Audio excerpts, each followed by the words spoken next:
Hello everyone, welcome back to my another mini blog. তো আজকে চলে গেছিলাম এই হইচই নতুন আউটলেট। তো এটা আমাদের চাঁদপুরে অনেক দিন আগেই হয়েছে, আমি যাবো করে যাওয়াই হয় না। তো আজকে ফাইনালি চলে এসেছিলাম। তারপরে এসে এদিকে মেনু কার্ডটা দেখে নিলাম আর তোমাদের সঙ্গে একটু শেয়ার করলাম, তোমরা পজ করে দেখে নাও। আর এইখানের ভেতরে অ্যাম্বিয়েন্সটা কিন্তু অনেক সুন্দর। আর পাশে এই রাস্তার পাশে একদম এটা, তো রাস্তার পাশে সিটগুলো কিন্তু বেশ সুন্দর, রাস্তা দেখা যাবে একদম। তারপর দেখো আমি অর্ডার দিয়ে বসে রয়েছি। আর হ্যাঁ, তোমাদের সঙ্গে একটা কথা শেয়ার করার ছিল, তোমরা চ্যানেলটাকে অবশ্যই সাবস্ক্রাইব করো। খুব তাড়াতাড়ি একটা ভালো নিউজ তোমাদের সঙ্গে শেয়ার করব, আর সেটারও ভিডিও আসবে, তার জন্য অবশ্যই চ্যানেলটাকে সাবস্ক্রাইব করতে হবে।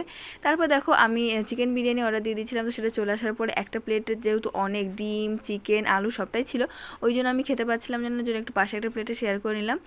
আর তোমরা ভিডিওটা কন্টিনিউ দেখতে থাকো আর অবশ্যই সাবস্ক্রাইব করো, কারণ গুড নিউজটা তো তোমাদের জানতে হবে। খুব ভালো লাগছে। চলো ভিডিওটা এখানে শেষ করছি, দেখা হচ্ছে নেক্সট ভিডিওতে। ততক্ষণ সবাই ভালো থেকো, টাটা।